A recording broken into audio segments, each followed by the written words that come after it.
Me da muchísimo, muchísimo gusto que nos acompañen a este jueves en donde tenemos la oportunidad de dar lectura a las Sagradas Escrituras en la versión APA, en la versión amplificada, parafraseada y armonizada. Y estamos leyendo el libro de Hebreos.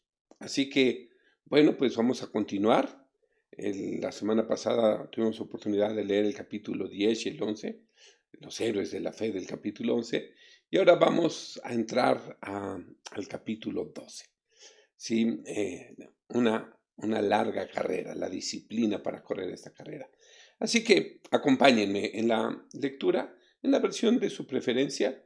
El propósito de leer esta versión, pues, es enriquecer, también robustecer lo que podemos estar leyendo en las más de 50 versiones que hay en español. Seguramente uno tiene una de su preferencia y, bueno, pues en la que ustedes gusten y tengan, pues acompáñenme. Dice así, capítulo 12. Por cuanto un número tan inmenso de hombres de fe nos contempla, como si estuviéramos rodeados de una nube de testigos que nos han precedido en el camino de la fe y que han marchado constantemente por él, sin importar todas las dificultades que han encontrado.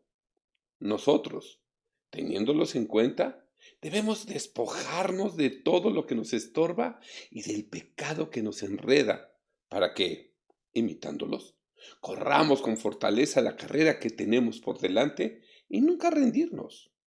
Fijemos nuestra mirada en Jesús, pues de Él procede nuestra fe y Él es quien la perfecciona. De modo que es el autor y consumador de nuestra fe. Sí, fijemos nuestra mirada en Jesús, pues de Él procede nuestra fe, y Él es quien la perfecciona, de modo que Él es el autor y consumador de nuestra fe. Sí, mantengan sus ojos en Jesús, quien comenzó y terminó esta carrera en la que estamos. Estudien y aprendan cómo lo hizo, cómo nunca perdió de vista hacia dónde se dirigía, y esto le permitió soportarlo todo. Jesús soportó la cruz sin hacer caso de lo vergonzoso de esa muerte, porque sabía que después del sufrimiento tendría gozo y alegría. Y se sentó a la derecha del trono de Dios en el lugar de honor que estaba reservado para él. Por lo tanto, consideren ustedes mismos y mediten en el ejemplo de Jesús, que sufrió tanta contradicción de parte de los pecadores que se levantaron contra él, para que no se desalienten ni caigan en el abatimiento por los males que están padeciendo. Por eso, no se cansen ni se desanimen, pues ustedes aún no han tenido que llegar hasta la muerte en su lucha contra el pecado, ni hemos sudado gotas de sangre en nuestra lucha contra la tentación. ¿Hemos olvidado acaso la exhortación que Dios como a sus hijos nos dirige? Nos dice en las Escrituras: no desprecies, hijo mío, la corrección del Señor, ni te desanimes cuando te reprenda, porque el Señor corrige a quien Él ama y castiga a aquel a quien recibe como hijo. Dejemos que Él nos discipline, porque así es como todo padre amoroso educa a sus hijos. Si ustedes están sufriendo, es para su corrección, pues Dios los trata como a hijos. ¿Acaso hay algún hijo a quien su padre no corrija? Pero si Dios no los corrige a ustedes cuando lo merecen, como cualquier padre haría con su hijo, entonces ustedes no son hijos legítimos y no pertenecen a su familia. Además, si cuando somos niños nuestros padres aquí en la tierra nos corrigen y los respetamos a pesar de los castigos que nos imponen, ¿por qué no hemos de someternos con mayor razón a la disciplina de nuestro Padre Celestial para que de veras comencemos a vivir? Nuestros padres aquí en la tierra nos corrigían durante esta corta vida, no teniendo en esto algunas veces otra regla que su pasión o su capricho. Y así trataron de educarnos lo mejor que pudieron durante unos pocos años, según lo que les parecía más conveniente. Pero la disciplina que impone el Señor es adecuada, porque nos corrige para nuestro verdadero provecho, pues nos capacita para participar de su santidad al procurar hacernos santos como Él. Ciertamente, Ningún castigo es agradable en el momento de recibirlo, sino que duele. Pero si uno aprende la lección, el resultado es una apacible gracia y crecimiento en carácter, y sus frutos son frutos de justicia y paz. Así pues, renueven las fuerzas de sus manos cansadas y de sus rodillas debilitadas.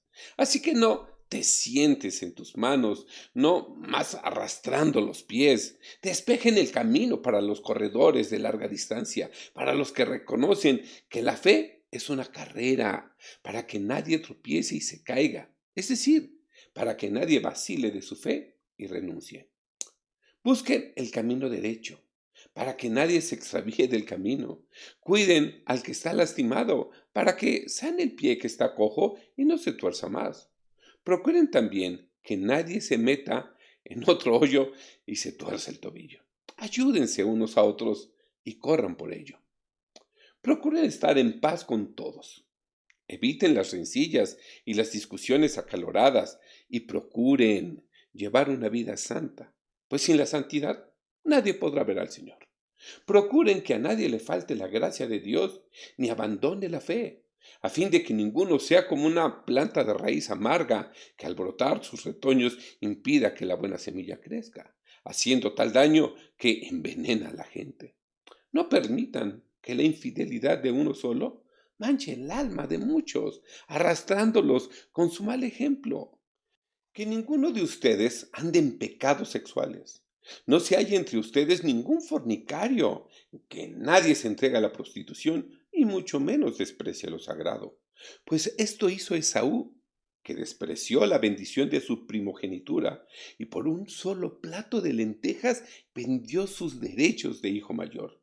Y así prefirió el placer de saciarse por un momento a la bendición de su padre, que debería bendecirlo por toda su vida, por lo que también él perdió esta bendición para toda la vida. Y ustedes saben que después, cuando quiso recibir la bendición de su padre, fue rechazado, y aunque lloró mucho, ya no hubo remedio para lo sucedido. Cuiden, les digo, que no haya entre ustedes alguno tan desgraciado que prefiera los placeres transitorios a las bendiciones celestiales.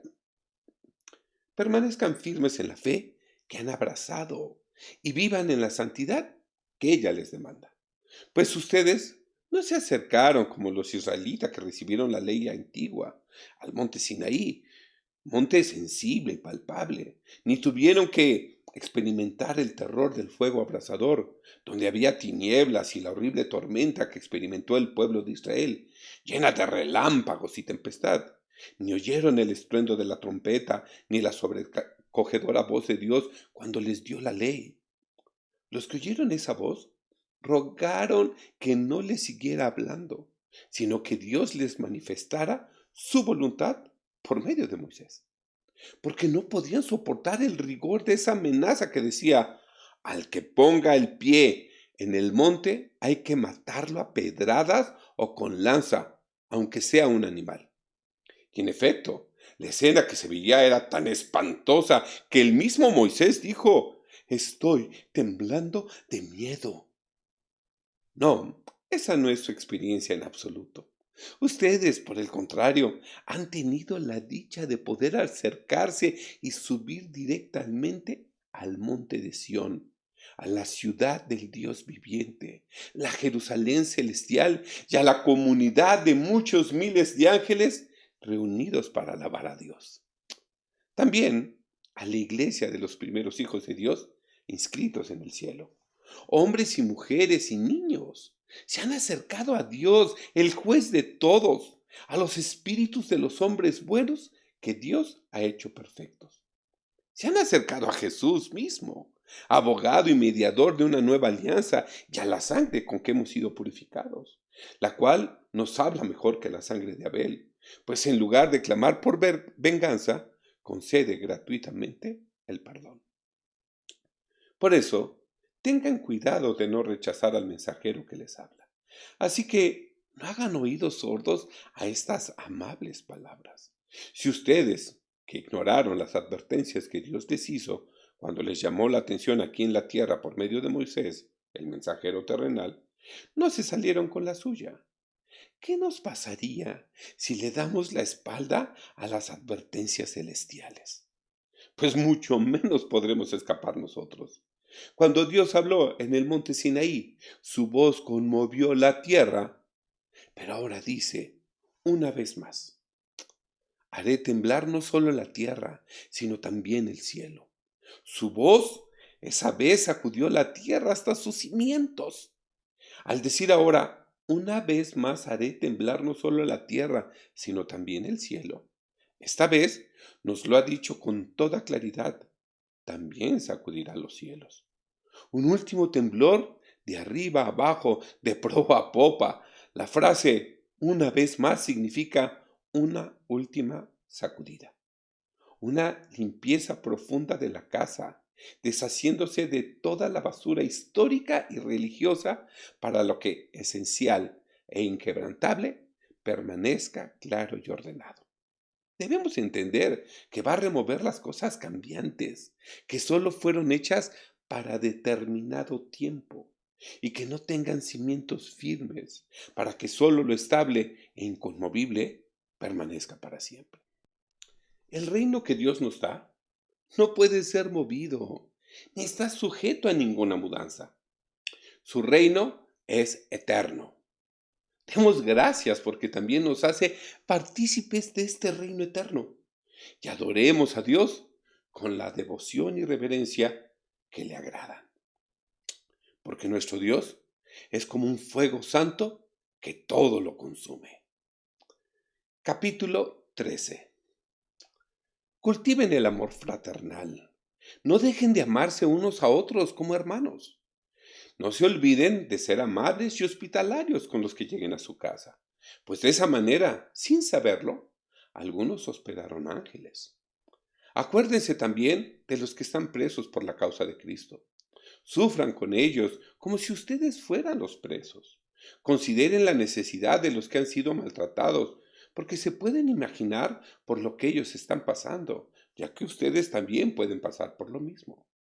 Honren el matrimonio y protejan la santidad de la intimidad sexual entre la esposa y el esposo.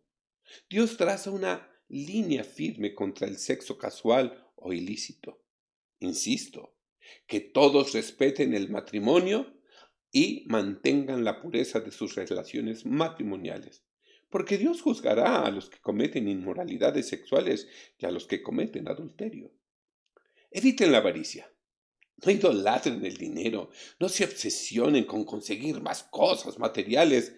Conténtense con lo que tienen, porque el Señor ha dicho, nunca te dejaré ni te abandonaré. Así que podemos decir con confianza, el Señor es mi ayuda, no temeré. ¿Qué me puede hacer el hombre? Dios está allí, listo para ayudar. No tengo miedo, pase lo que pase. Acuérdense de quienes los han dirigido, que les han anunciado el mensaje y les han enseñado la palabra de Dios. Mediten en las bendiciones que ellos han experimentado en la vida y cómo han terminado sus días. Y sigan el ejemplo de su fe y su confianza en el Señor. Jesucristo es el mismo ayer, hoy y siempre. No se dejen ustedes llevar por enseñanzas diferentes y extrañas. Es mejor que nuestros corazones se fortalezcan con la gracia que Jesucristo nos ha merecido y poner en ella nuestra confianza en el amor de Dios. Más que en seguir reglas sobre los alimentos, pues esas reglas nunca han sido de provecho para aquellos que las han observado. Nosotros tenemos un altar del cual no tienen derecho a comer los sacerdotes del antiguo santuario. Pues tenemos en Jesucristo una víctima, que es la única que puede santificarnos y de la que no pueden comer los que todavía tributan culto al tabernáculo judío. Esto lo vemos claramente en el sacrificio de expiación, que era solo figura del de Jesucristo. Pues según la ley, el sumo sacerdote lleva la sangre de los animales inmolados al santuario como ofrenda para expiar el pecado. Pero los cuerpos de esos animales se queman fuera del campamento. Y por esta razón, y para cumplir esta figura, Jesucristo también sufrió la muerte fuera de la ciudad, para consagrar al pueblo por medio de su propia sangre. enseñándonos con esto que si queremos participar de su sacrificio, debemos también salir de la ciudad con él. Vayamos, pues, con Jesús, fuera del campamento. Dejemos el templo de ella y sus sacrificios, llevando la ignominia de la cruz y la confusión de alabar, adorar y seguir a un Dios crucificado. Salgamos, pues, y suframos la misma deshonra que él sufrió. Pues en este mundo no tenemos una ciudad que permanezca para siempre, sino que vamos en busca de la ciudad futura. Así que no nos debe afligir dejar nuestra ciudad y nuestra patria para encaminarnos a aquella Jerusalén celestial, de la que no es más que una sombra y figura la Jerusalén de este mundo, y en la que no podemos entrar sino por Jesucristo y con Jesucristo. Por eso debemos alabar siempre a Dios por medio de Jesucristo. Esta alabanza es el sacrificio que debemos ofrecer. Alabémoslo, pues, con nuestros labios, dándole gracias por la gracia que nos ha hecho en darnos a Jesucristo como nuestro mediador y salvador. Asegúrense de no dar las cosas por sentadas, que los lleven a trabajar poco por el bien común. Y no se olviden ustedes de hacer el bien y de compartir con otros lo que tienen, porque estos son los sacrificios que agradan a Dios. Sean receptivos con sus líderes pastorales. Escuchen sus consejos. Estén alertas a la condición de sus vidas y trabajen bajo la estricta supervisión de Dios. Obedezcan también a sus dirigentes y sométanse a ellos, porque ellos cuidan sin descanso de ustedes. Contribuyan a la alegría de su liderazgo, no a su trabajo pesado. ¿Por qué querrían hacerles las cosas más difíciles sabiendo que tienen que rendir cuentas a Dios? Procuren hacerles el trabajo agradable y no penoso, pues lo contrario no sería de ningún provecho para ustedes. Oren por nosotros, que estamos seguros de tener la conciencia tranquila y así deseamos mantenerla, ya que queremos portarnos bien en todo y con todos. Oren por nosotros, pues no tenemos dudas sobre lo que estamos haciendo o por qué, pero sabemos que es difícil y necesitamos sus oraciones que siempre nos fortalecen. Pido especialmente sus oraciones para que Dios me permita volver a estar pronto con ustedes. Todo lo que nos importa es vivir bien ante Dios. Entre tanto, deseo que el Dios de paz, que resucitó de la muerte a nuestro Señor Jesús, quien con su sangre confirmó su alianza eterna y se ha convertido en el gran pastor de las ovejas, los haga a ustedes perfectos y buenos en todo, para que cumplan su voluntad y que haga de nosotros, por medio de Jesucristo, lo que Él quiera, que sabemos que siempre será mejor de lo que nosotros podemos pedir o desear. Gloria para siempre a Jesucristo. Amén. Hermanos, les ruego que reciban y lean con paciencia este mensaje de aliento que les he escrito. Sepan ustedes que nuestro hermano Timoteo está allá en libertad. Si llega pronto, los llevaré conmigo cuando vaya a visitarlos. Saluden a todos sus dirigentes y a todos los creyentes del pueblo santo. Los cristianos de Italia les mandan saludos. Que la gracia de Dios esté sobre todos ustedes. Amén. Que así sea. Bien, hemos terminado de dar lectura al libro de Hebreos. Qué manera tan rica de narrarlo. En lo personal, hay capítulos que siempre vale la pena como leer dos veces y creo que el capítulo 12 y 13, 11, 12 y 13 son una verdadera obra de arte.